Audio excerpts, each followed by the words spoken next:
ہے رمضان میں آتی نماز تراویح، سنو کیا سکھاتی نماز تراویح، سنو کیا سکھاتی نماز تراویح۔ الحمدللہ رب العالمین والصلاة والسلام علی خاتم النبیین اما بعد فاعوذ باللہ من الشیطان الرجیم بسم اللہ الرحمن الرحیم والصلاة والسلام علیک یا رسول اللہ وعلی آلک و اصحابک یا حبیب اللہ والصلاة والسلام علیک یا نبی اللہ وعلی آلک و اصحابک یا نور اللہ۔ مدنی چینل کے ناظرین، پروگرام درس تراویح میں آپ کو خوش آمدید کہتے ہیں۔ آج 29ویں شب ہے، رمضان مبارک کی آخری تاک رات ہے۔ اللہ رب العالمین ہم سب کو اس رات کی خاص برکات رحمتیں عطا فرمائیں، اور آج انشاءاللہ 29ویں پارے کا کچھ خلاصہ سننے کی سعادت حاصل کریں گے۔ 29ویں پارے میں متعدد صورتیں ہیں، سورہ ملک اور اسی کے ساتھ ساتھ سورہ مزمل، سورہ مدثر، سورہ جن، جو بطور خاص بڑی ایک معروف صورتیں ہیں، اور بھی صورتیں، سورہ نو بھی ہے، سورہ قیامہ بھی ہے، سورہ دہر بھی ہے، سورہ مرسلات بھی ہے۔ انشاءاللہ چند منتخب صورتوں میں کچھ آیات مبارکہ پر درس سننے کی سعادت حاصل کریں گے۔ اول تاخیر ہمارے ساتھ آپ پروگرام میں شامل رہیے۔ ابتداً سورہ ملک ہے۔ سورہ ملک شریف، اس کو سورہ تبارک بھی کہا جاتا ہے، اور اسی سورہ مبارکہ کو سورہ منجیہ، سورہ واقعہ، سورہ مانعہ بھی کہا جاتا ہے، اور اسی سورہ مبارکہ کو سورہ مجادلہ بھی کہا جاتا ہے۔ مجادلہ معنی جھگڑا کرنا، یعنی بحث کرنا۔ یہ اللہ پاک سے اپنی تلاوت کرنے والوں کے بارے میں گویا کہ جھگڑا کر کے انہیں بخشوا لے گی۔ سورہ مانعہ، سورہ منجیہ، یعنی یہ عذاب کو روکنے والی، عذاب سے نجات دینے والی، اور نبی کریم صلی اللہ علیہ وسلم نے اس کے پڑھنے والے کے لیے جو فضائل کو بیان فرمایا کہ جو اسے پڑھتا ہے عذاب قبر سے محفوظ رہتا ہے، عذاب قبر سے اسے نجات مل جاتی ہے۔ چند روایات اس حوالے سے ہیں۔ آپ علیہ السلام نے فرمایا، قرآن پاک میں 30 آیتوں کی ایک سورت ہے، وہ اپنی تلاوت کرنے والے کی شفاعت کرے گی یہاں تک کہ اسے بخش دیا جائے گا، اور وہ سورت تبارک الذی بیدہ الملک وہ ہے۔ حضرت عبداللہ بن مسعود رضی اللہ تعالیٰ عنہ فرماتے ہیں، سورہ تبارک اپنے پڑھنے والے کی طرف سے جھگڑا کرے گی یہاں تک کہ اسے جنت میں داخل کروا لے گی۔ ایک اور حدیث میں رسول اللہ صلی اللہ تعالیٰ علیہ وسلم نے فرمایا، بے شک میں کتاب اللہ میں ایک ایسی سورت پاتا ہوں کہ جس کی 30 آیتیں ہیں، جو شخص سوتے وقت اس کی تلاوت کرے گا تو اس کے لیے 30 نیکیاں لکھی جاتی ہیں، اور اس کے 30 گناہ مٹا دیے جاتے ہیں، اس کے 30 درجات کو بلند کر دیا جاتا ہے، یہاں تک کہ اللہ تعالیٰ اس کی طرف فرشتوں میں سے ایک فرشتہ بھیجتا ہے، اس پر اپنے پر پھیلا دیتا ہے، اس آدمی کے بیدار ہونے تک، جاگنے تک ہر چیز سے اس کی حفاظت کرتا ہے۔ تو یہ سورت مبارکہ سے دنیا کا بھی فائدہ ہے، آخرت کا بھی فائدہ ہے۔ نبی پاک علیہ السلام کے ایک صحابی کسی جگہ پر راستے میں خیمہ لگانا تھا تو انہوں نے خیمہ لگا دیا، لیکن خیمہ وہاں لگایا کہ جہاں ایک قبر تھی، انہیں پتہ نہیں تھا۔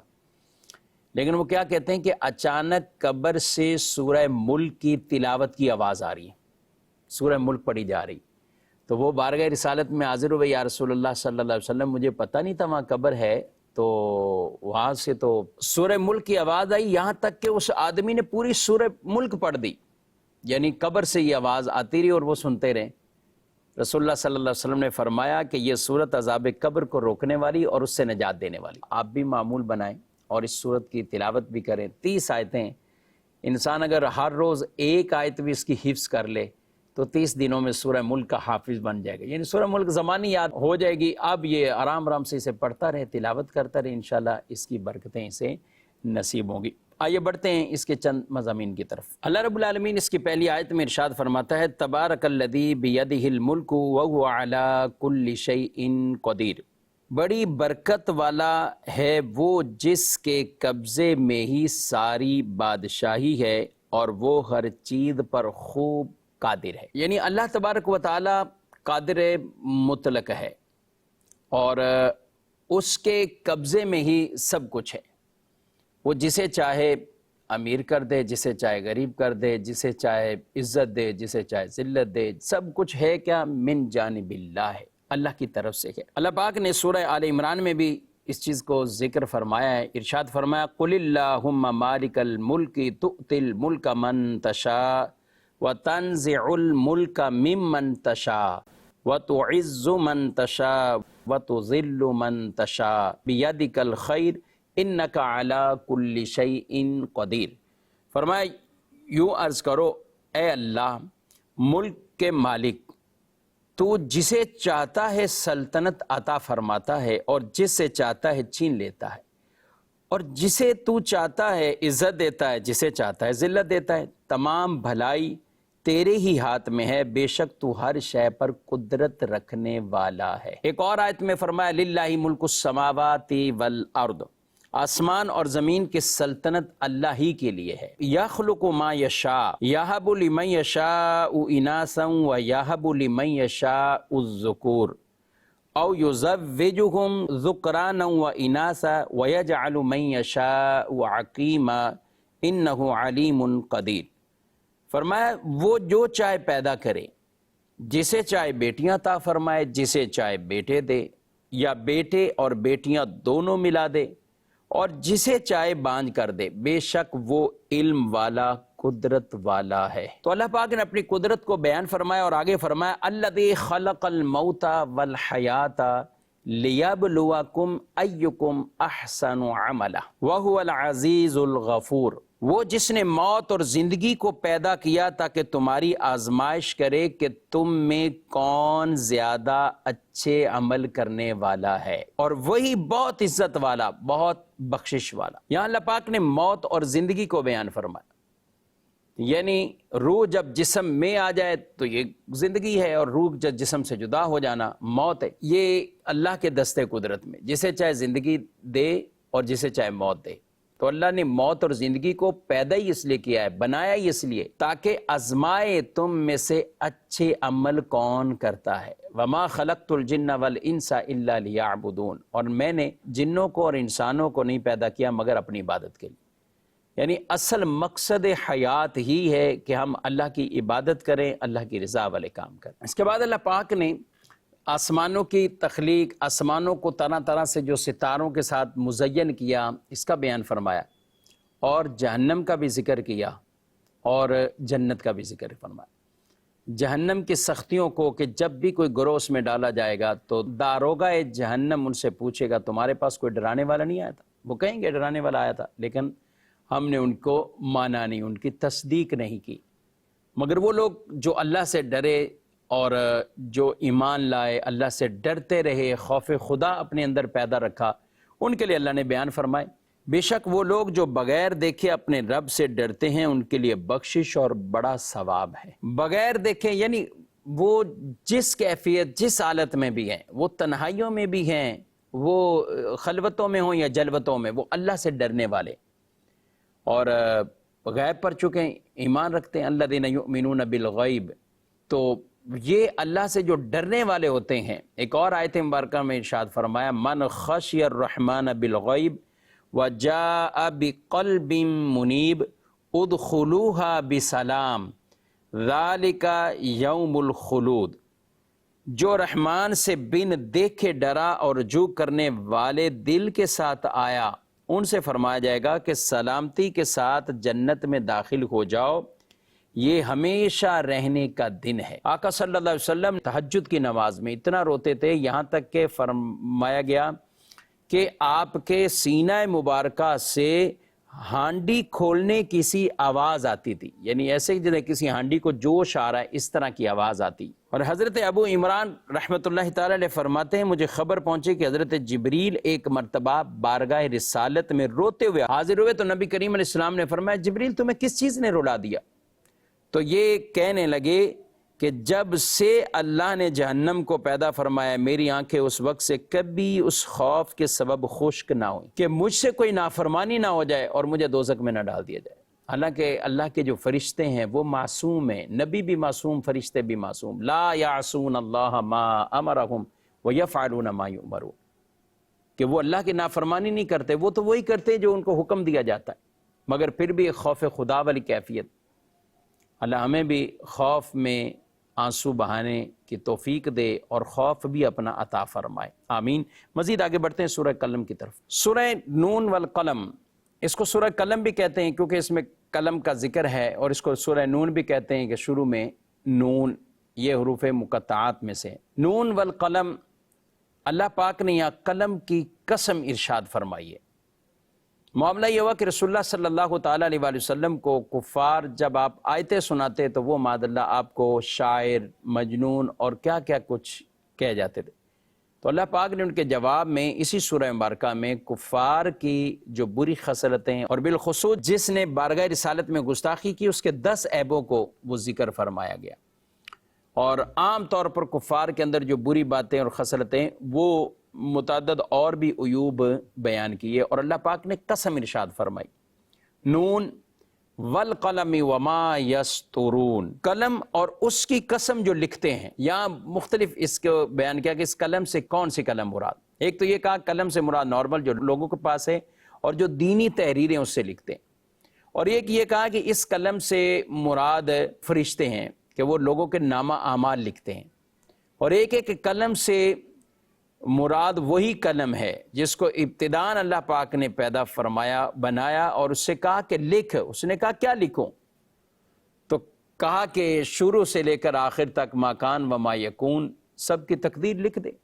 تو وہ قلم نے لکھ دی جو کچھ لوح محفوظ پر ہے، تو اس سے مراد وہ ہے، اور یہ بڑی عظمت والی قلم ہے جس کی بہت زیادہ وسعت، لمبائی چوڑائی کو بیان کیا گیا۔ اس کی لمبائی زمین آسمان کے برابر، جو کہ اس کو شارحین نے بیان فرمایا، وہ قلم، اور اس سے اللہ پاک نے قسم ارشاد فرما کے فرمایا ما انت بنعمت ربک بمجنون، تم اپنے رب کے فضل سے ہرگز مجنون نہیں ہو۔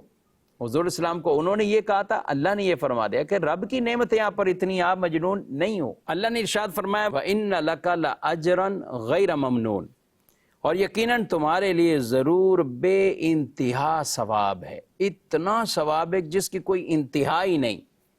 اس کی وجہ یہ کہ رسول اللہ صلی اللہ علیہ وسلم تو آپ داعی ہیں، آپ نے لوگوں کو گمراہیت، کفر، شرک کے اندھیروں سے نکال کر اس نور پر چلایا، اسلام کے راستے پر گامزن کیا۔ تو جتنے لوگ جن کو آپ نے مسلمان کیا وہ مسلمان ہوئے، پھر انہوں نے جن کو مسلمان کیا، تو یوں کڑی در کڑی یہ ایسا سلسلہ ہے کہ جو قیامت تک ختم ہونے والا نہیں۔ تو ان سب کو تو ثواب ملے گا، ان کی تعداد کے برابر یہ ثواب پیارے نبی صلی اللہ علیہ وسلم کو بھی اللہ تعالیٰ فرما رہا ہے۔ تو آپ کے لیے اتنا اجر ہے جو ختم ہونے والے نہیں، بے انتہا اجر ہے آپ صلی اللہ علیہ وسلم کے لیے۔ اور آگے فرمایا وَإِنَّكَ لَعَلَىٰ خُلُقٍ عَظِيمٍ، اور بے شک تم یقیناً عظیم اخلاق پر ہو۔ یعنی کفار بد اتوار آپ کو معاذ اللہ برا بھلا کہہ رہے ہیں، کوئی مجنون کہہ رہا ہے، کوئی شاعر کہہ رہا ہے، آپ کو طرح طرح کے کلمات کہہ رہے ہیں، مگر نبی پاک علیہ السلام انہیں پلٹ کر کوئی جواب نہیں دے رہے۔ یہ کتنا ایک اعلیٰ درجہ ہے، اور اخلاق حسنہ کا بڑا عظیم درجہ ہے کہ آپ انہیں کچھ کہہ ہی نہیں رہے۔ اچھا بعض اوقات ہوتا ہے آدمی، ایک ہوتا ہے مقابلہ یا کچھ بدلہ لینا، ہاتھ سے بدلہ، ایک ہوتا ہے زبان سے کچھ بات کہہ دینا۔ زبان سے بھی آپ نہیں کہہ رہے، کچھ آپ کہہ ہی نہیں رہے، اور آپ خاموشی سے جا رہے ہیں۔ اللہ پاک نے جواب بھی دیا، پہلے آپ کی شان کو بیان کیا، آپ کے اخلاق حسنہ کو بیان کیا، آپ پر اللہ کے جو انعامات ہیں ان کو بیان کیا، پھر قسم ذکر فرما کر یہ بیان کیا، اور پھر آپ کے عظیم اخلاق حسنہ کو بیان کرنے کے بعد اب آگے جب سورت چلے گی تو پھر اس میں اللہ پاک نے ان کے عیوبوں کو بیان کیا کہ اصل تو ان کے اندر یہ عیب پائے جاتے ہیں۔ اور میرے آقا صلی اللہ علیہ وسلم نے تو یہ بات ویسے ہی فرمایا کہ مجھے مبعوث کیا گیا تاکہ میں مکارم اخلاق کے اعلیٰ درجے ان کو کامل کر دوں، پورا کر دوں، تام کر دوں، مجھے اس لیے مبعوث کیا گیا۔ اما عائشہ صدیقہ سے کسی نے پوچھا حضور اسلام کے اخلاق کیا ہیں، تو فرمایا کہ آپ کے اخلاق وہ قرآن ہیں، قرآن پڑھو، قرآن میں حضور علیہ الصلوۃ والسلام کے ان اوصاف اور اخلاق کو کس اعلیٰ درجے سے بیان فرمایا کہ نبی کریم علیہ السلام تمام محاسن اخلاق کے جامع تھے۔ یعنی جو ایک اچھی صفات ہیں، اب وہ کون سی؟ مثلا حلم ہے، عفو ہے، رحم ہے، کرم ہے، عدل ہے، انصاف ہے، جود ہے، سخا ہے، ایثار ہے، قربانی ہے، مہمان نوازی ہے، عدم تشدد ہے، شجاعت ہے، ایفائے عہد ہے، حسن معاملہ ہے، صبر ہے، قناعت ہے، نرم گفتاری ہے، خوش روئی، ملنساری، مساوات، غم خاری، سادگی، بے تکلفی، تواضع، انکساری، حیاداری، کہ یہ ساری صفات کیا ایسے جامع ہیں کہ اماں عائشہ صدیقہ کا یہ کہنا ان کا خلق وہ قرآن ہے، یعنی قرآن پاک کو پڑھتے جائیں، جو اعلیٰ صفات ہیں نبی صلی اللہ علیہ وسلم میں بدرجہ اتم وہ چیزیں موجود ہیں۔ سبحان اللہ۔ تو گویا یہ کہیں کہ انبیاء اکرام علیہ السلام کو اللہ پاک نے دنیا میں مبعوث کیا اور مختلف بڑی بڑی صفات کا انہیں جامع بنایا، اور ان تمام صفات کا جامع اپنے پیارے نبی علیہ السلام کو بنا دیا کہ آپ کے اخلاق ہو، صبر ہو، اللہ کی راہ میں قربانی ہے، رب کی رضا والا وصف ہے۔ سبحان اللہ۔ اور یاد رکھیں یہ حسن اخلاق، اعلیٰ اخلاق قیامت کے دن میزان عمل میں سب سے جو بھاری چیز ہوگی وہ اعلیٰ اخلاق ہوں۔ رسول اللہ صلی اللہ علیہ وسلم نے 3 مرتبہ ارشاد فرمایا، کیا میں تمہیں اس شخص کے بارے میں نہ بتاؤں جو قیامت کے دن تم میں سے سب سے زیادہ مجھے محبوب اور سب سے زیادہ میری مجلس کے قریب ہوگا؟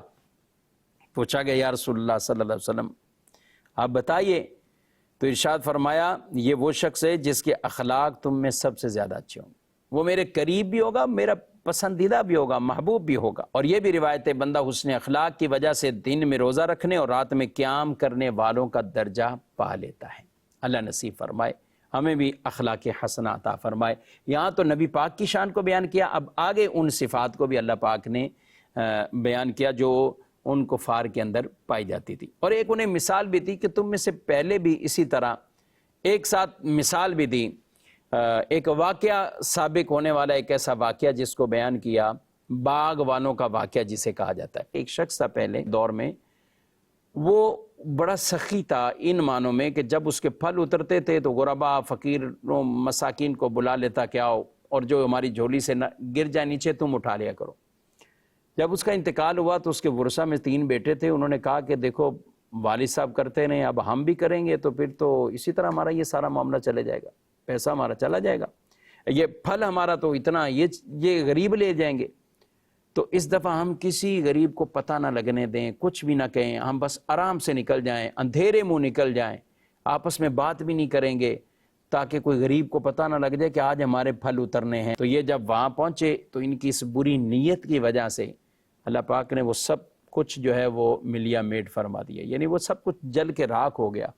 تو یہ سمجھے پتہ نہیں ہم راستہ بھول گئے، تو ان کا راستہ نہیں بھولے، خود اپنی اس وجہ سے اس عذاب کو پہنچے۔ تو اس پورے واقعے کو بھی اللہ پاک نے بیان فرمایا ہے۔ ارشاد فرمایا کہ ان کی جو آزمائش کی اور انہوں نے جو اس طرح کا ارادہ کر لیا اور انشاءاللہ نہیں کہہ رہے تھے، تو اس باغ پر تیرے رب کی طرف سے ایک پھیری کرنے والا پھیری کر گیا جبکہ وہ سو رہے تھے، تو صبح کے وقت وہ باغ سیاہ رات کی طرح ہو گیا۔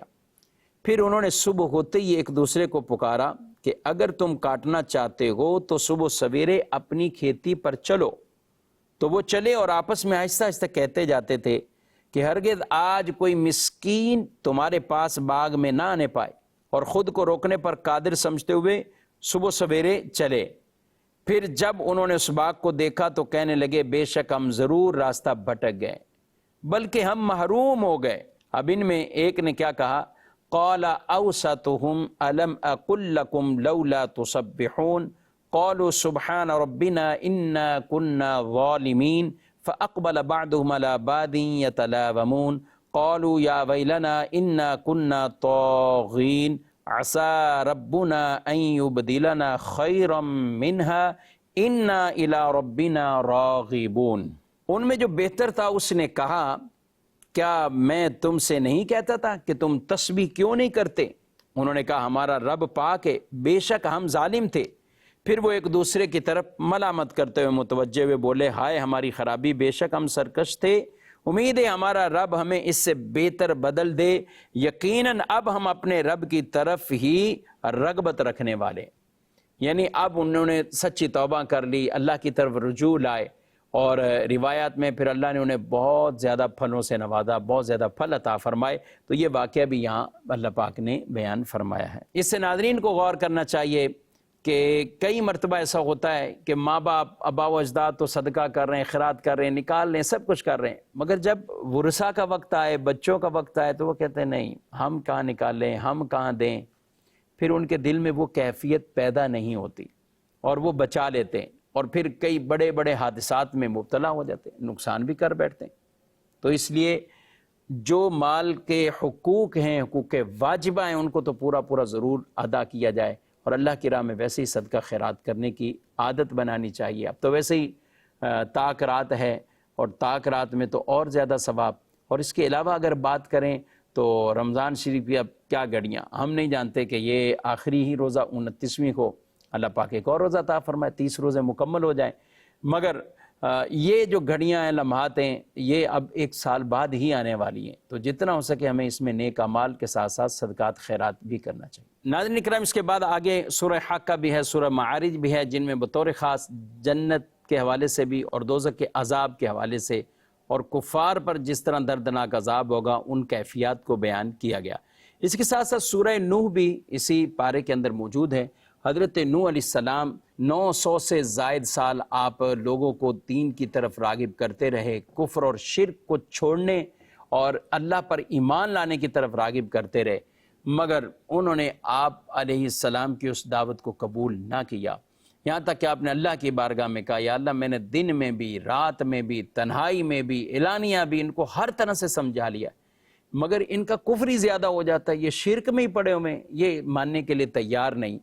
اور حضرت نوح علیہ السلام کے یاد رکھیں، اتنی بڑی تبلیغ اتنے 100 سالوں تک فرمائی، مگر جو ایمان لانے والے تھے وہ 80 تھے. یعنی اتنی تعداد تھی کہ جو آپ کے ساتھ کشتی نوح میں گئے اور پھر بقیہ تباہ و برباد ہوئے. جب یہ معاملہ ہوا اور کفر شرک میں ہی وہ قوم پڑی رہی، تو اللہ پاک نے پھر ان سے بارش کو روک دیا، ان کی عورتوں کو بانجھ کر دیا، ان کی اولادیں پیدا نہیں ہوتی تھی، مختلف ان کے اوپر اس طرح کے عذاب آئے. حضرت نوح علیہ السلام نے پھر بھی ان سے کہا کہ اب بھی اللہ سے استغفار کر لو، وہ بخشنے والا ہے. فَقُلْتُ اسْتَغْفِرُوا رَبَّكُمْ إِنَّهُ كَانَ غَفَّارًا يُرْسِلِ السَّمَاءَ عَلَيْكُمْ مِدْرَارًا وَيُمْدِدْكُمْ بِأَمْوَالٍ وَبَنِينَ وَيَجْعَلْ لَكُمْ جَنَّاتٍ وَيَجْعَلْ لَكُمْ أَنْهَارًا. فرمایا تو میں نے کہا اے لوگو اپنے رب سے معافی مانگو، بے شک وہ بڑا معاف فرمانے والا ہے، وہ تم پر موسلا دھار بارش بھیجے گا اور مالوں اور بیٹوں سے تمہاری مدد کرے گا، اور تمہارے لیے باغات بنا دے گا، تمہارے لیے نہریں بنا دے گا. سبحان اللہ. ناظرین کرام، یہاں ان کو کہا گیا کہ استغفار کر لو، یعنی کفر اور شرک والوں کو کہا جائے استغفار کرو، تو مطلب یہ ہے کہ کفر شرک سے توبہ کر لو، اسلام میں، ایمان میں اللہ کہ توحید کی طرف آ جاؤ، ایمان لے آؤ. اور مسلمانوں کو جب استغفار کہا جاتا ہے تو اللہ سے مغفرت چاہنا. نبی کریم علیہ السلام فرماتے ہیں کہ جس نے استغفار کو اپنے لیے ضروری قرار دے دیا تو اللہ تعالیٰ ہر غم اور تکلیف سے نجات دے گا، اور وہاں سے رزق دے گا جہاں سے اسے گمان بھی نہیں ہوگا، وہاں سے اس کے لیے رزق کے اسباب پیدا ہو جائیں گے. اور یہاں یہ ارشاد فرمایا گیا کہ بارش چاہیے استغفار، بیٹے چاہیے استغفار، مال چاہیے استغفار، زمین بنجر ہو جائے استغفار کرو. اور کئی ایسے جنہوں نے ایک ہی یہ وظیفہ اپنایا اور آگے اپنے مریدوں کو، اپنے چاہنے والوں کو انہوں نے دیا، اور اس کی برکت سے وہ ان کو یہ چیزیں حاصل ہوئی. تو آج بھی کئی لوگ ہیں کہتے ہیں بیٹے چاہیے، بیٹیاں ہیں، بیٹے نہیں ہیں. تو آپ استغفار کریں، اللہ کی بارگاہ میں استغفار کرتے ہیں، اللہ تعالیٰ آپ کو بیٹے دے گا. وَيُمْدِدْكُمْ بِأَمْوَالٍ وَبَنِينَ، اللہ تمہاری مدد کرے گا، بیٹوں سے بھی کرے گا اور تمہیں مال بھی عطا فرمائے گا. تو یہ استغفار ہمیں اپنی عادت میں شامل کرنا چاہیے. رسول اللہ صلی اللہ علیہ وسلم ایک دن میں 100 مرتبہ استغفار کرتے تھے، اور بعض روایات 70 مرتبہ. یعنی اللہ کے نبی صلی اللہ علیہ وسلم ہماری تعلیم کے لیے یہ استغفار کیا کرتے تھے. صلو علی الحبیب صلی اللہ تعالی علی محمد صلی اللہ علیہ وآلہ وسلم. ہے رمضان میں آتی نماز تراویح، سنو کیا سکھاتی نماز تراویح، سنو کیا سکھاتی نماز تراویح.